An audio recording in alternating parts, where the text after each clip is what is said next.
I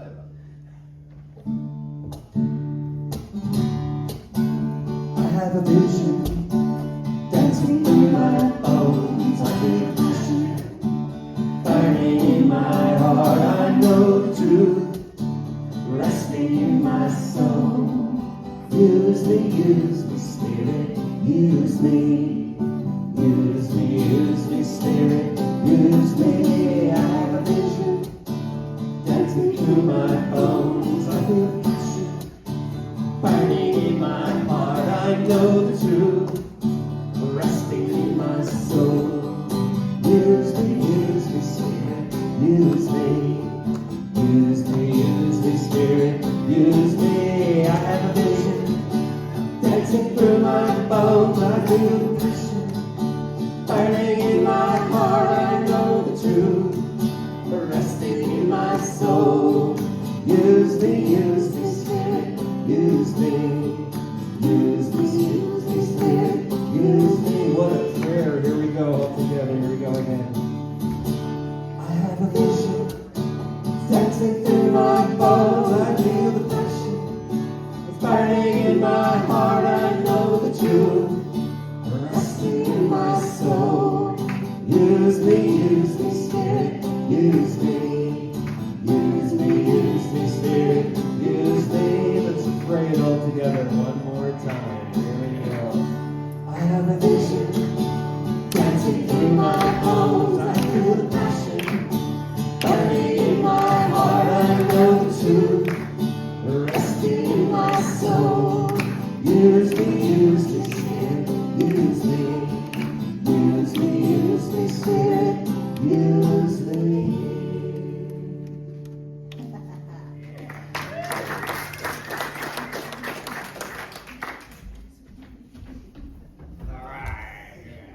All right, good morning, CSL.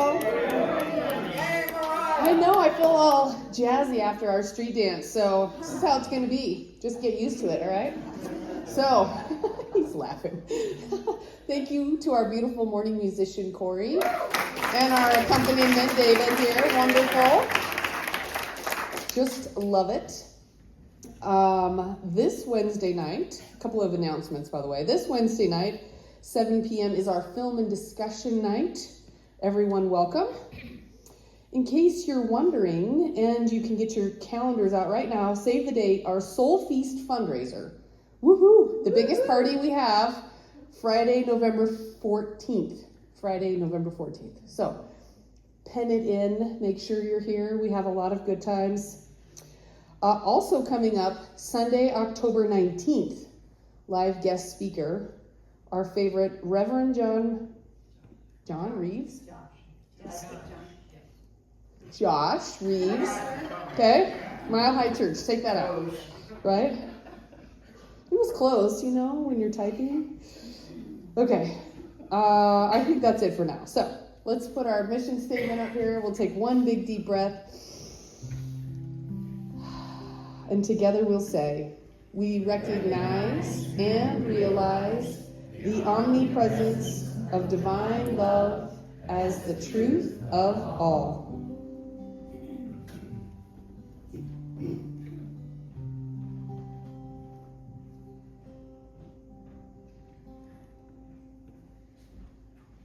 Surely the presence of God is in this place.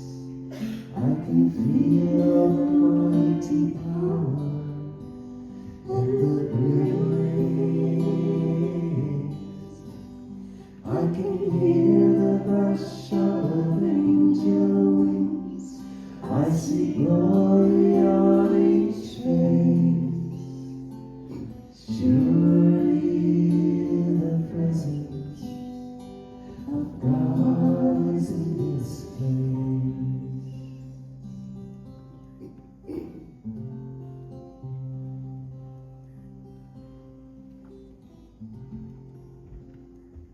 Surely the presence of God is in this place.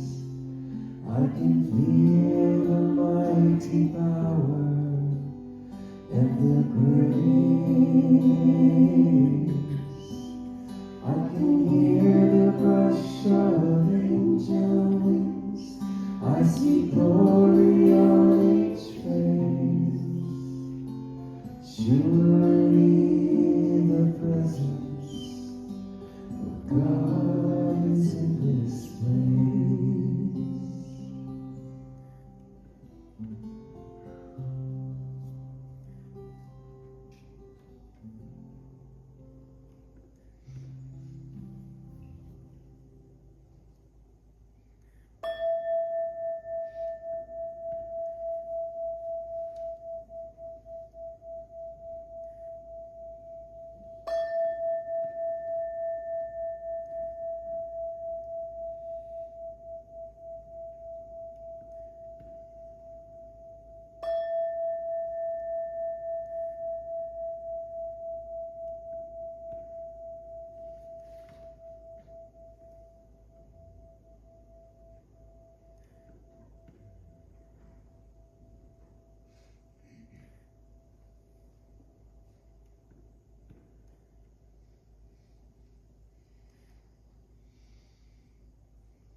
And in this sacred presence, knowing that we are a part of this presence available right now, everywhere present, that it is who we are. I know that God is all there is, that Spirit, God, the divine reality is everywhere present, moving in and about in many marvelous, diverse ways.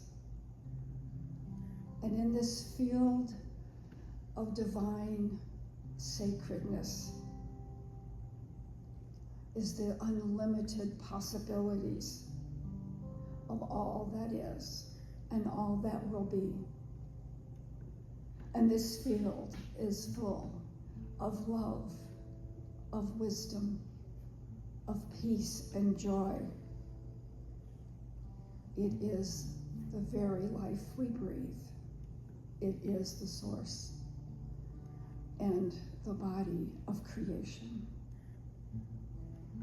And this is part of who I am.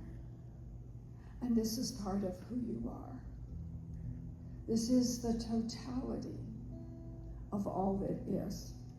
And we are each an individualized part of this, each basking in the fullness of this divine heritage of peace, of joy, of unlimited possibility. And this is the truth of our being. And we rest and breathe into this marvelous one life. So in this unity of oneness, I open my heart and my mind as I declare that we align ourselves even more fully with that which we know is our source. And we see ourselves fully as the powerful spiritual beings that we already are. That we are alive, awake, and aware of how blessed we are, of our unlimited possibilities to express our individuality in all ways. And I claim for each of us unlimited solutions for all of life's endeavors that enhance the goodness of our lives and the lives of all. That as we align and live our lives more fully with Spirit, the natural consequence is we are creating a world that works for all. And from that divine wisdom that guides and directs our choices, we move forward with confidence, with boldness, with love and compassion, fulfilling our dreams, fulfilling our visions of ourselves, fulfilling that aliveness that comes forth from us in many creative ways. And we're open to all that is possible and attract to ourselves the perfect experiences for our continued growth, our continued expanded awareness into the inner being of who we truly are.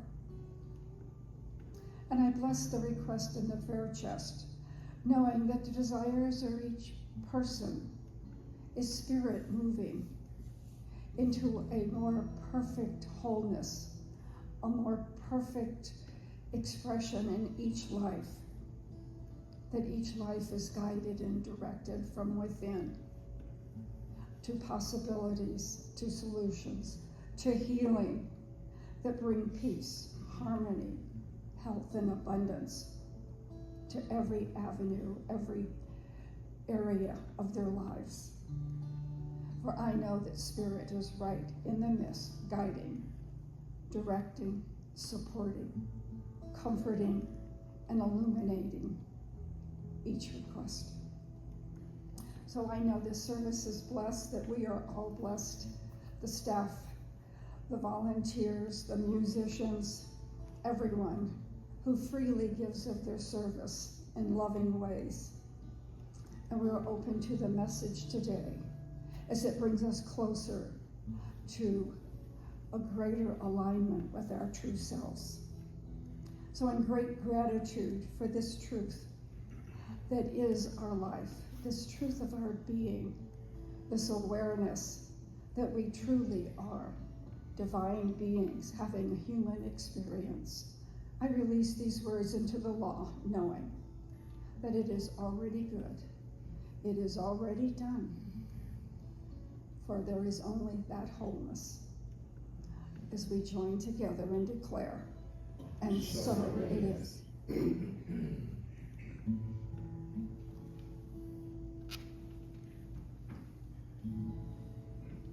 Holy Spirit within,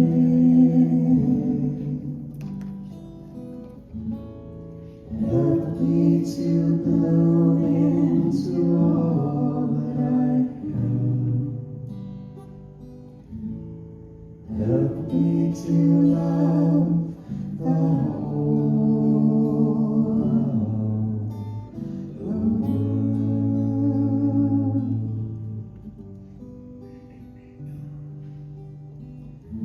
I ask for beauty in myself.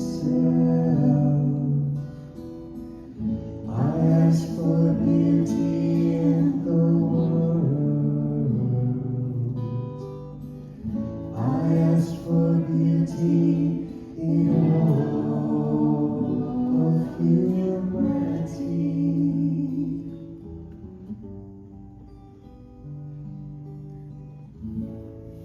Holy Spirit within, help me to bloom into all that I am. Help me to love the whole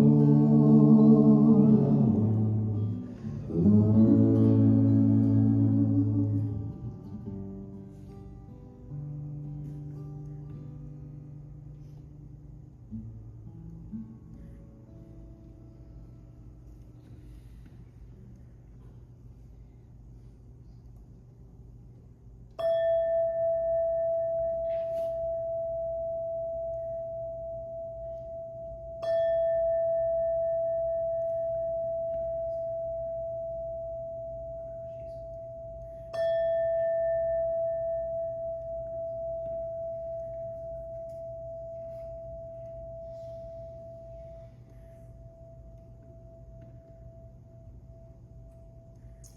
Good morning.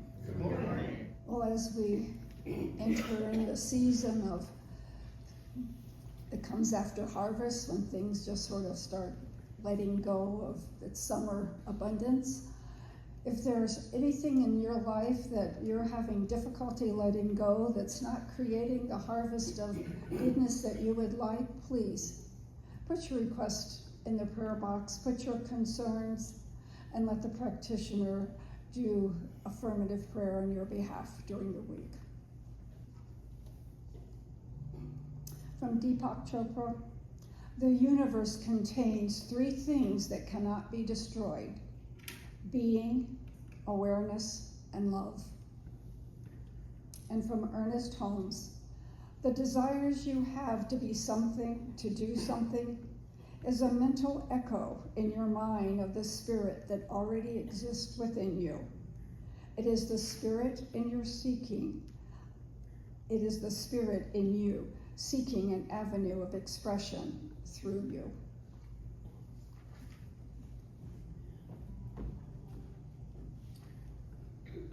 So the words of this next song are built upon Ecclesiastes from the Bible.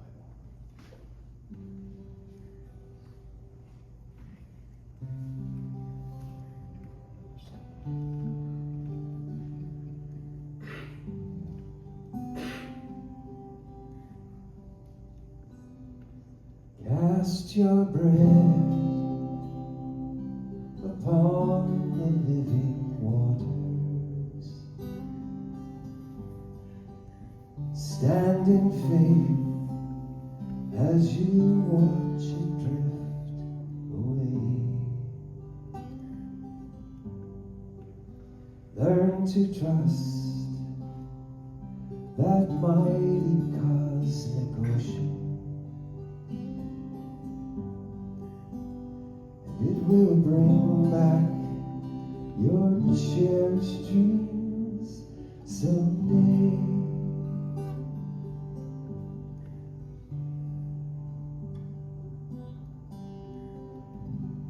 There will be times as you wait upon the shoreline that your hopes will all crumble in the sand. You'll want to cling to all of your possessions, but this is when you must open up your hands and cast your bread upon the living waters. Stand in faith as you watch it drift away. Learn to trust that mighty cosmic ocean. It will bring back your cherished dreams someday. There is a reason that you dream, that you reach for something more, that you have the power to see another distant shore. You are destined to go forth, born to sail the mighty sea, explore the unknown worlds, and be free. So cast your bread upon the living waters. Stand in faith as you watch it drift away. Learn to trust that mighty cosmic ocean, and it will bring back your cherished dreams someday, and it will bring back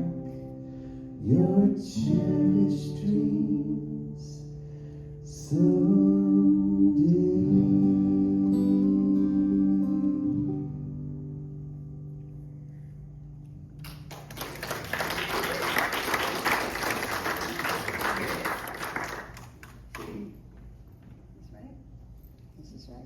Man, we do things so different all the time. I don't know what's right and what's wrong. I don't even know how to spell Josh. How about that? But I'm supposed to be here, right? Okay, here we are in a new month, September. I'm all wonky because I'm a Grammy again. So, if you thought that, what's her name, that girl, Bailey, was going to deliver right away after she was bouncing on stage, was that just last week?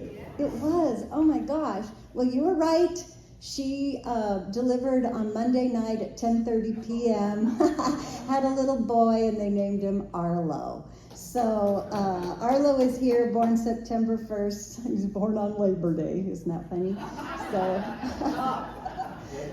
anyway, we have Arlo, and I'm going to just tell you a tiny little story of that I think is funny. My job during the birth was to take care of the dog. So I went and got the dog and brought her home and stuff, and I was on standby, and everybody wants to see a picture of Arlo, send a picture. So she sends a picture of Bailey's parents with Arlo, and I wanted so much to have a picture of Alma, the dog, and me, the other parent with her dog. But it was funny. I get it.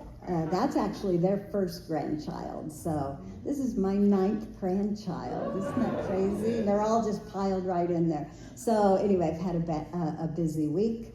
Good morning. Good morning. It's a new month. Here we are in September, and the theme that I have chosen for this month is casting a spiritual vision.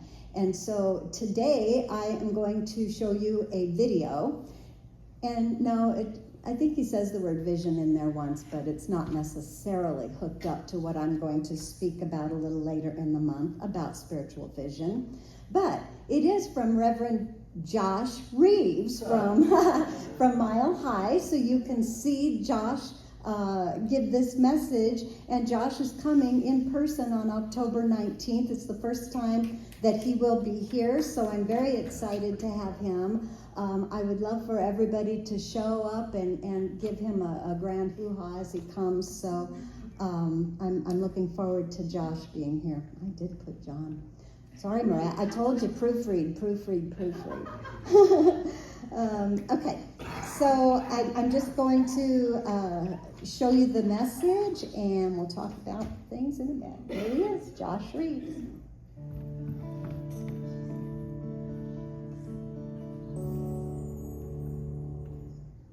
The ground of spiritual practice is meditation. The ground of spiritual practice is meditation, which on the ground floor is all about hanging out with yourself. Do you like hanging out with yourself? Yeah, sometimes. I don't know about you, but me, we sometimes have a dysfunctional relationship. And we can all ask ourselves this question right now: where am I? And it's easy to say Mile High Church, but if you're like me, sometimes I'm in 1,000 different places. I'm doing everything I can to avoid being who I am, how I am, where I am, right here and right now. And that's what meditation is. We bring awareness to how we are in the present moment. And I don't care if it's peaceful and joyful, anxious or uncertain, in hurt or in pain, in anticipation. When we bring awareness to who we are, it develops this little thing called composure. This little bit of self-acceptance of how we are in the present moment brings forth this consciousness or this presence called composure. And there's this little bit of magic when we become conscious that we're in this thing called the present moment, and that the present moment is different than what we think it is. Meditation helps us move out of the universe as I think it is, or ought to be, into an experience of what it really is. What the present really is. Living not in my universe, but in God's universe. And there's a little bit of magic in there. Ernest Holmes said of life that it's infinite energy coupled with limitless creative imagination. Don't you like that? Infinite energy coupled with limitless creative imagination. There's something about this present moment that has a magic to it. A special energy. I remember in Dickens' A Christmas Carol, there's the ghost of Christmas Present, and it's kind of interesting because he's this big giant, but nobody can see him. And he's got this torch, and he walks around, and sometimes he might be in a coffee shop or something, and he just sprinkles some magic dust on people already in conversation, and they're filled with this enchantment, with this energy, with this magic of being in the here and the now, and getting in touch with the possibilities of what that can be. And when we touch that magic, it brings forth this quality we call equanimity. Meditation, the ground of spiritual practice, begins with composure, which leads to equanimity, which leads to what I'll call today a God awareness. A God awareness. Don't get me wrong, meditation isn't about thinking about God, because God is bigger than anything that you could think about her. Meditation involves this most interesting experience of the divine becoming conscious in us. God becomes aware of herself in each and every one of us, and we become aware of that, and it creates this most interesting connection. I like how Paul put it in his letter to the Corinthians. For now we see in a mirror dimly, but then face to face. Now I know in part, then I shall know fully, even as I have been fully known. The mystics articulate this by saying, know as you are known. What does it mean to know as I am known by a greater spirit, by my own soul? This is what I mean by having God awareness. It's allowing the divine to announce itself within your own being, saying, here I am. And just being in that experience. Composure, equanimity, God awareness. Do you have non-negotiables in your life? Yeah? Do you have non-negotiables in your life? Yeah. How much? I'm going to sleep. Not right now. Thank you. Right? I'm going to get my exercise in. I love you, but I ain't going there with you. Be aware of your non-negotiables. And I would share with you that meditation is my number one non-negotiable.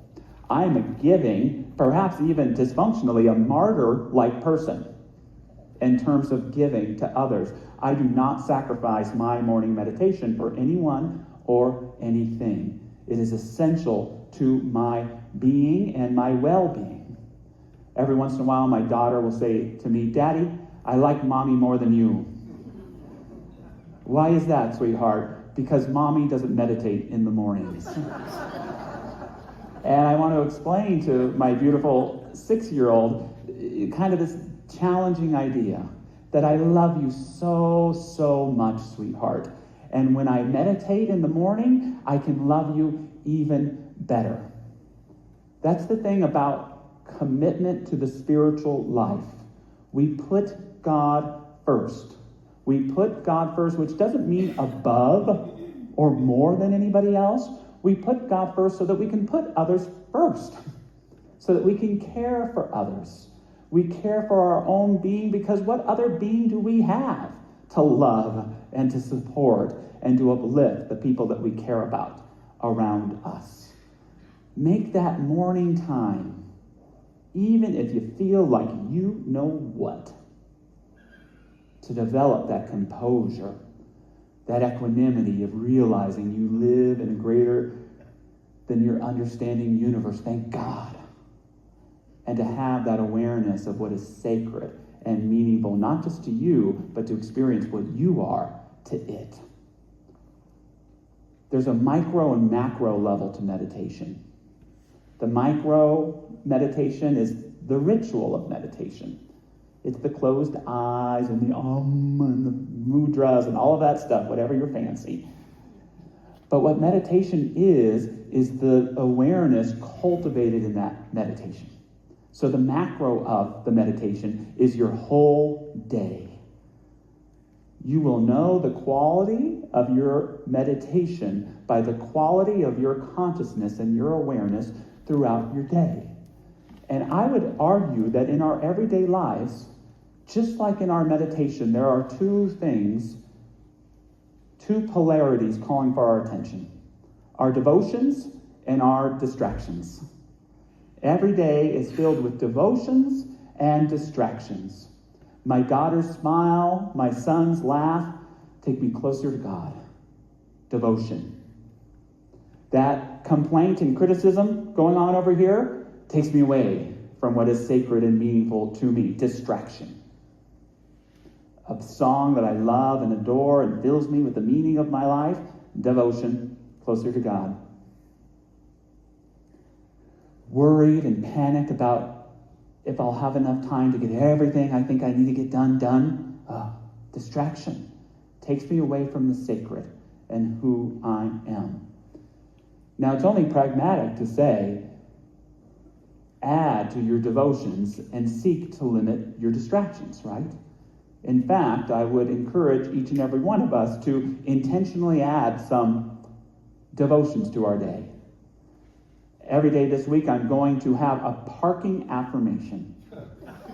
Whenever I park, I'm going to say, I'm right where I am supposed to be. Every day this week, I'm going to add in a song that fills me with devotion and gratitude for my life and everybody in it. Even so-and-so. I'm going to add that in. See, there's something that good meditators understand about devotions and distractions. That properly understood, a distraction can take us away from God, but ideally we can use it to get us back there as well.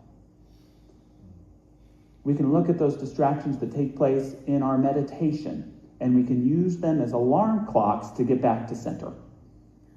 The construction started outside. Thank you, God, getting back to center.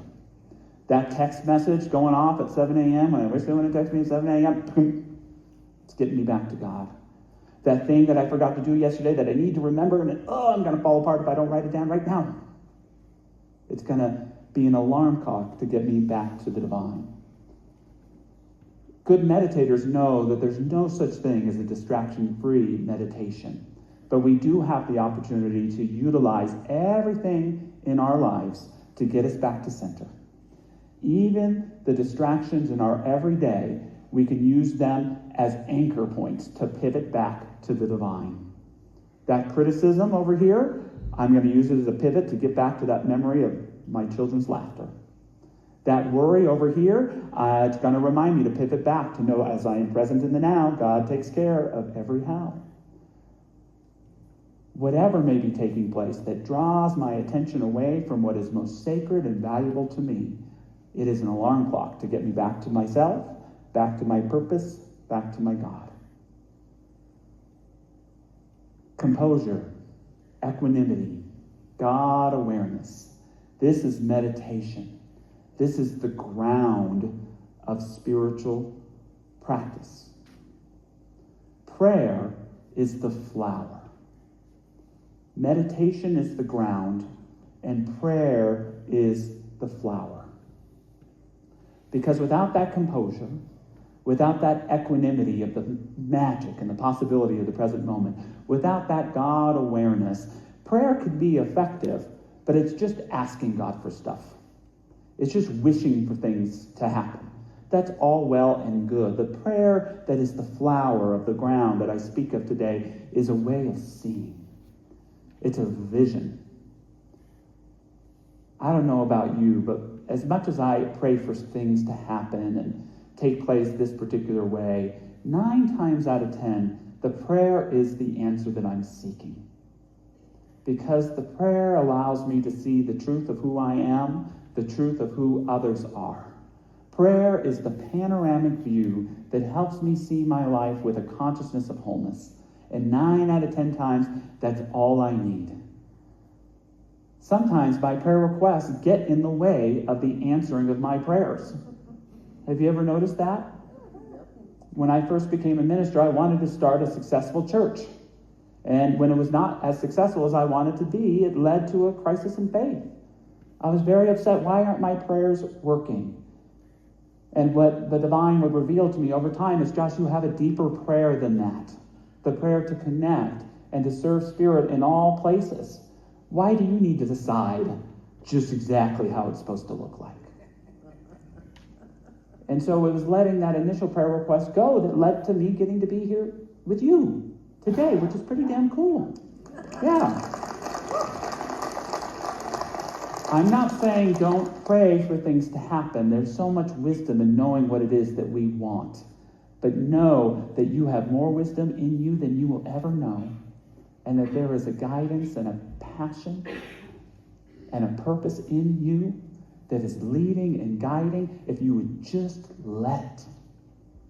Prayer is that vision that allows us to see our lives with clarity and everything that might be seeming apart coming back together again.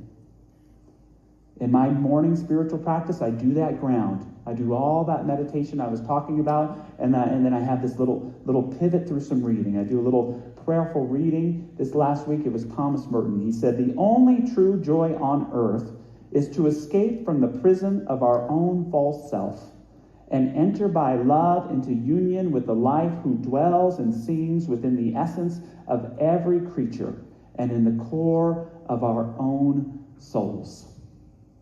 And then I get to prayer. And I always begin with myself, not because I think I'm the most important, it's just to get it out of the way. I'm going to start with me. And I hold a consciousness of unity and love and well-being for my life. And I'm not always good about saying what I want, so I always pick 4 affirmations to start my year. I say them every day. This year for me, I experience a deep and real love. I embrace the richness of my life. I am healthy and thriving. I love taking care of me. I fulfill my calling every day.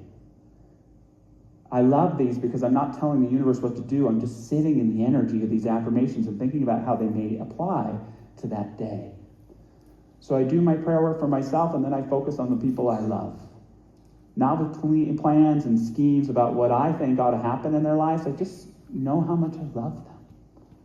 I just see them in their wholeness. I just know that there's a highest and best unfolding in them, even if I'm having trouble seeing it at the moment. And friends, there's no greater gift I've ever had than to be able to know the truth of the people that I love. I spend some time, not too much time, and then I move to people who've made particular requests of me for prayer. They've told me what they want. So I know the truth for them and see it as unfolding just as they wish it to be, knowing this or something better. Sometimes I have all these prayer requests written down and I look at them. Sometimes I do my best to respond with memory. And then I just move into, I just call it freestyle. I just sit there and say, who else is being called forth from my heart today to know the truth for and about? It could be a friend I haven't thought about in 10 years. It could be a member of the Mile High congregation. It could be someone who's been dead for a decade. It could be someone I've never met. Someone on the other side of the world just calling out for someone somewhere to know the truth of who they are. And this is what that practice of prayer is to me. But it is only the flower that I reach in that grounding of experience. Where meditation goes with you into your day, I would argue that prayer can precede you wherever you go. That your prayer can be in the room before you've even entered it. That when you know you have a courageous conversation to be had, or you're going to go out and have fun with someone, or you know you've got some meetings to facilitate, you can simply know that that spirit that you've nurtured in your prayerful vision has already arrived, that it's already taking place. Have you ever had that experience when you stepped into a moment that you knew you were anxious about, and all of a sudden you got in it and you just felt full and complete trust? All of a sudden you were in the zone. You were like LeBron James dunking it. You were in the zone. You were in the flow. And it was as if there was a higher part of you just working through you. That's what part of what prayer can do. It can precede us in every encounter. And you know what? Our lives are worth thinking about. Our lives are worth envisioning. Our days are that important that we can surround them, we can imbue them, we can line them with a consciousness of wholeness, not of control or being too wishy, but of just knowingness and trust and faith. It's incredible what can demonstrate. Meditation is the ground. Prayer is the flower. And divine guidance is the principle. When you have the ground, when you have the composure, the equanimity, the sense of possibility and magic, the spirit awareness, and you have that prayerful vision, it's like it kicks in this principle of divine guidance that you can see active in every area of your life. You know what I'm talking about? Ernest Holmes talks about a creative medium, a creative law that responds to the consistency of our thinking. I'm talking about that creative law, but this aspect of the law, it responds to the quality of our consciousness. Not the content of our thinking, but the quality of our consciousness. Because when you're dialed in that sense, it's not that that one person's awareness is any better than anybody else's awareness, but you know, it can be a little different sometimes, right? And that quality of consciousness that we earn through the ground and through the flower, it begins to reveal itself as a divine guidance in our lives. Ernest Holmes said of this principle of divine guidance, "Since there is no great and no small to the infinite, all that seems of little consequence in my life has the divine guidance just as perfectly and completely as that which I think of as being tremendously important." Divine guidance is in all aspects of my life. A divine and gentle but firm hand is leading and uplifting me in all that I do. There's a divine purpose for my life that is unfolding through my relationships and my encounters, that is responding to the quality of my consciousness and my courage to live bravely and authentically as who I really am. You'll see this divine guidance show up in three particular ways. The first we call synchronicity. Divine guidance showing up through divine coincidence. I was ministering in Seal Beach, and I, of course, knew who Roger Teal was, but I knew him from Adam. I'd never met or spoken to him in my entire life. And I had used his book, This Life is Joy, which I think is the best spiritual book written in the last 20 years, as the book of the month and with the congregation. But on this particular Sunday, I was going to take a little idea that I'd read in Roger's book, and we ministers sometimes like to change a word or two and just make it our own. You've never done that?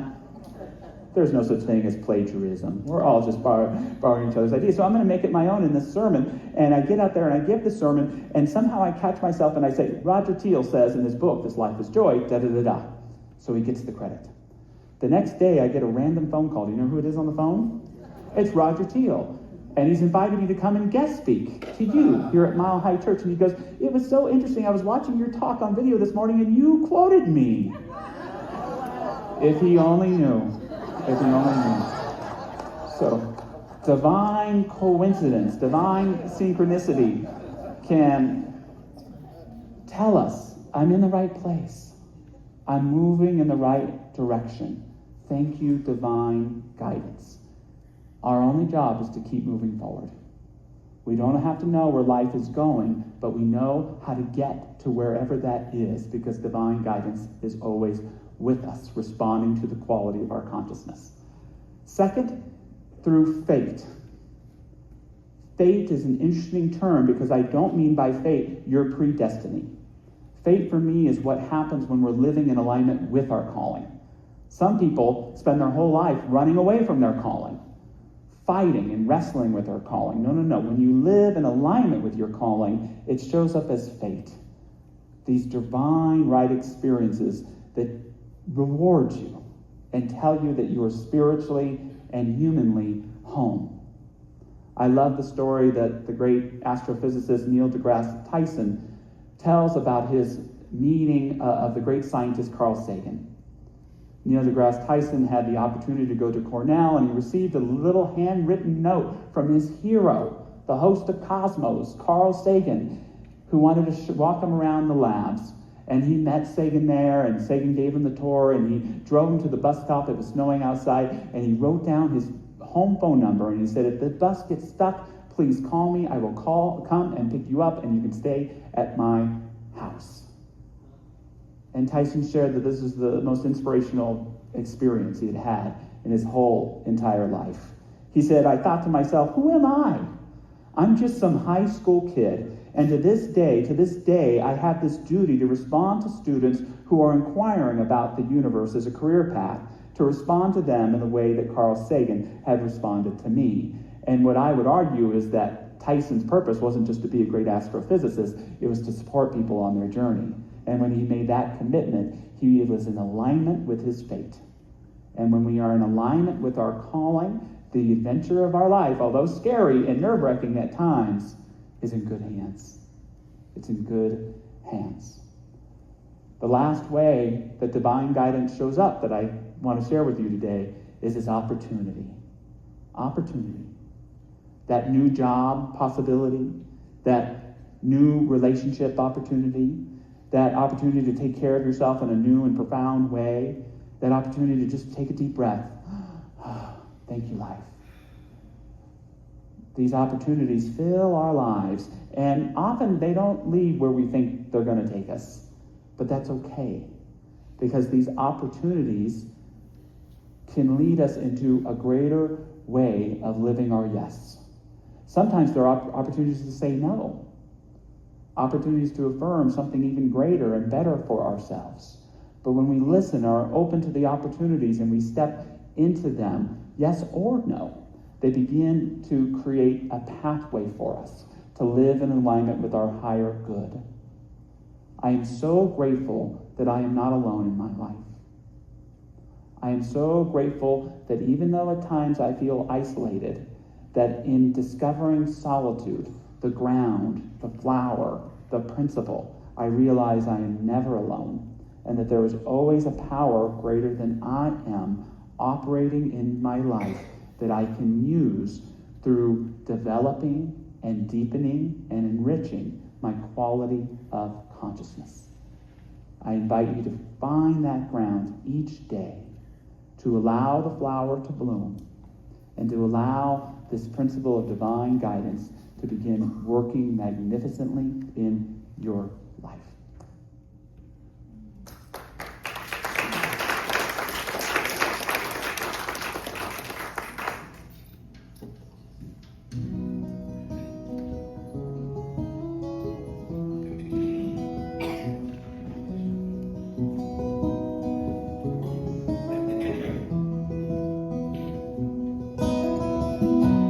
God, you are every mountain. God, you are every ocean. God, you are every canyon, every inch of earth and sky. God, you are every morning. God, you are every midnight.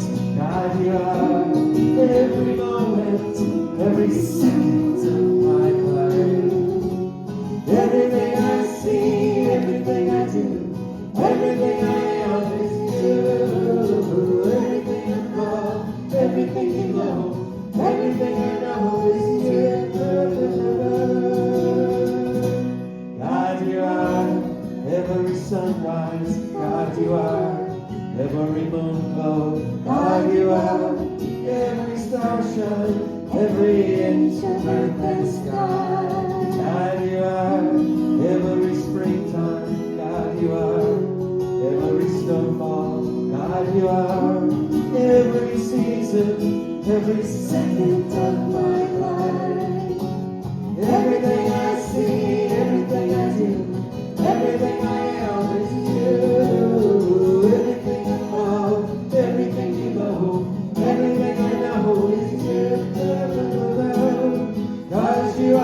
very refinery.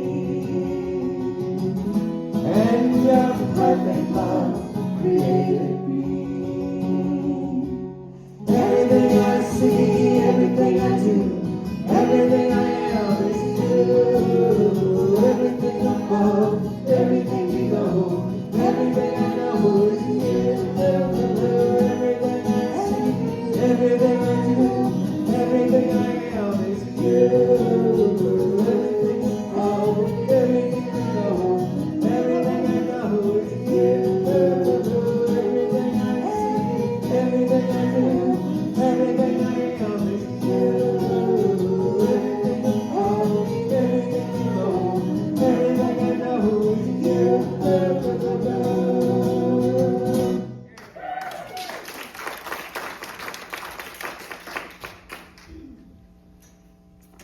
As the ushers come forth, this is our time to just remember the source of our abundance and our opportunity to play it forward. So if you'll take your gift in hand, knowing that I have been generously gifted with this life and all that is needed for this beautiful life. And in recognition, I consciously partake in this law of circulation, knowing it goes forth, enhancing other life the way it has enhanced mine as it continues this marvelous flow of life. And our affirmation: I am open to the miracles that surround me.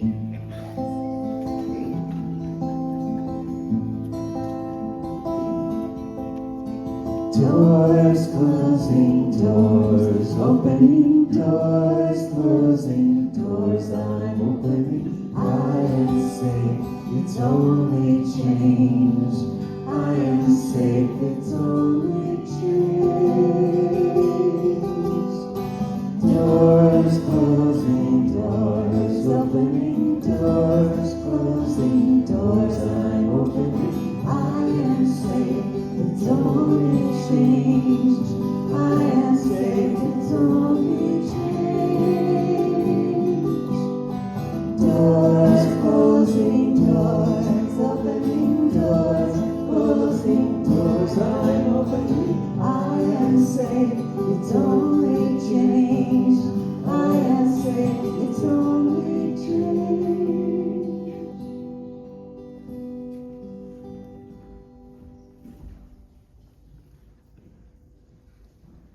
And these gifts are gratefully received as they open doors, making changes for a world that works for all. And so it is. With a grateful heart and a grateful mind, I offer this sacred prayer. Thank you.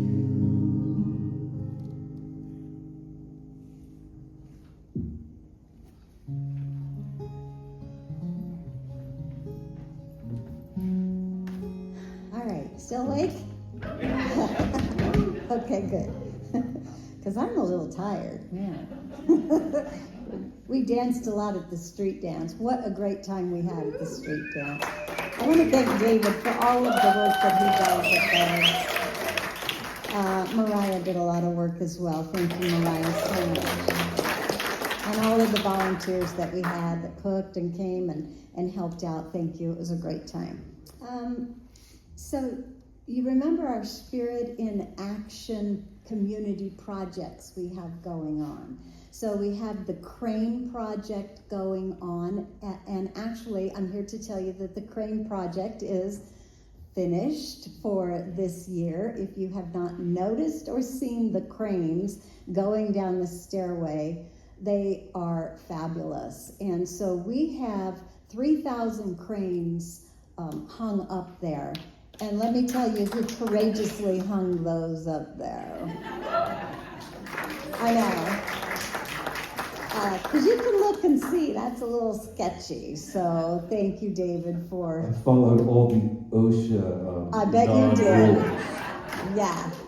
So, and we had a few people make a lot of cranes, but we had a lot of people make some cranes, and people signed things. So, thank you everybody for doing that. The first 1,000 cranes that we folded were for immigrants, for the safety and wisdom of immigrants. The second 1,000 that we folded were for the wisdom of all world leaders. Then the third 1,000, making 3,000, is for world peace. So thank you so much. And there's a little board down there telling about the cranes that you can read on the stairway down. I just want to give a big applause to people, everybody. And you know who you are that spent most of the time doing the cranes. Thank you so much.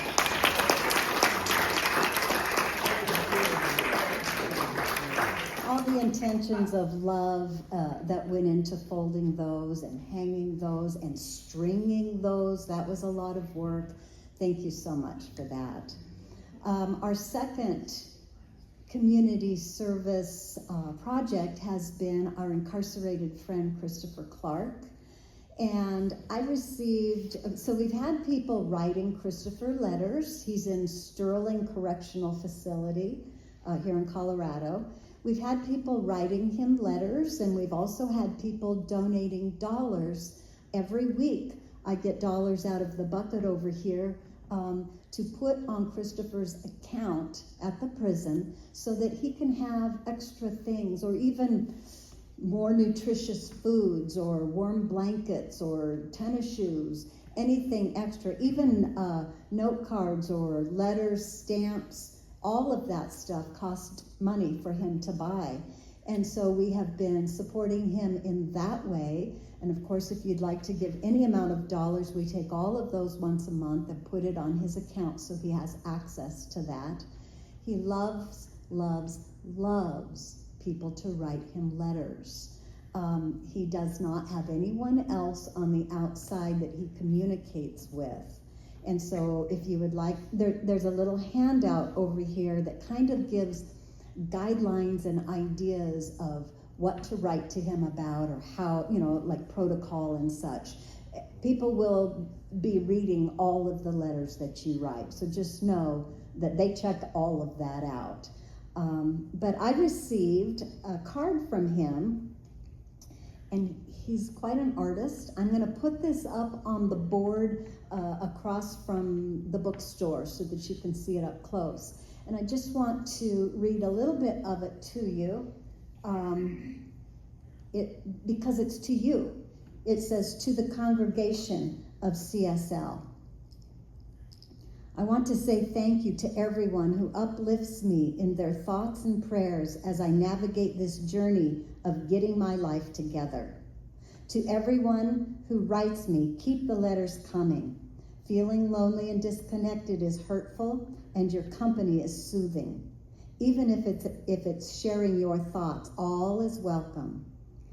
I would like to invite those who don't write to write and share your thoughts, ideas, perceptions, and some kindness. I don't have family and grew up in the foster care system and struggle with incarceration. So connections are important to me. To all who, I'm sorry, I have a hard time reading his writing. All who pitch in to put money on my account, thank you so much for sharing with me. Basic necessities and comfort is sold to us, and without the help, it's really, it's rough in here.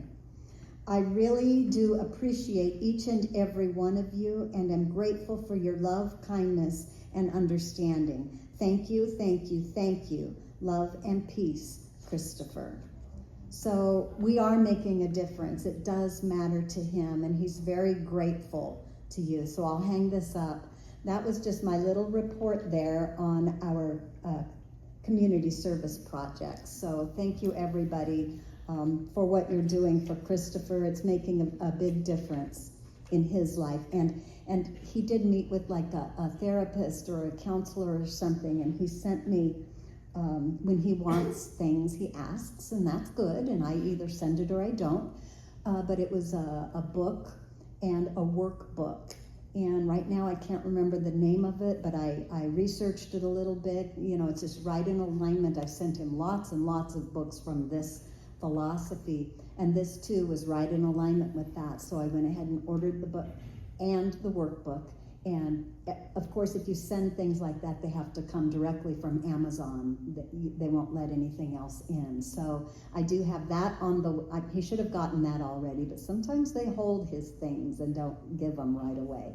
And he always answers anyone who writes to him. So I just want to thank you for supporting him, and you saw how thankful he is. So yay for Christopher. One more thing.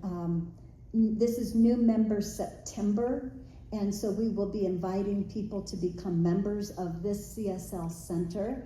So if you are interested in becoming a member, please let me know, and there will be the week before we usher new members in, which will be the last Sunday in this month, the 24th, I think that is.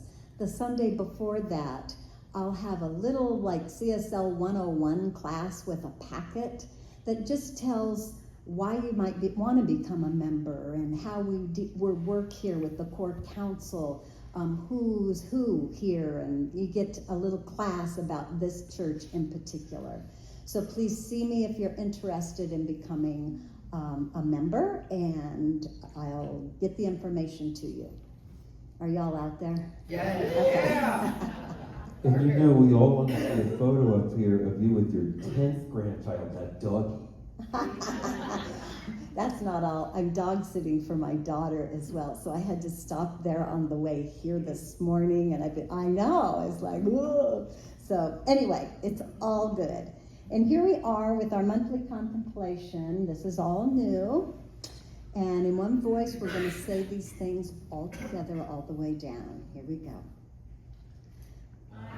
Deeply connected to my inner wisdom, and my spiritual vision is clear. I trust the universe to unfold my divine path with grace and purpose. I am at peace with my past and excited about my future. Thank you, and so it is.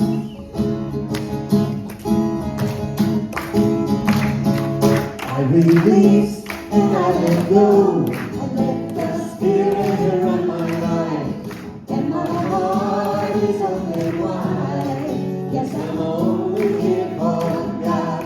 No more struggle, no more strife. With my faith I see the light. I am free in the Spirit. Yes, I'm only here for God. I release and I let go. I let the Spirit run my life, and my heart is open wide. Yes, I'm only here for God. No more struggle, no more strife. With my faith I see the light. I am free in the Spirit. Yes, I'm only here for God.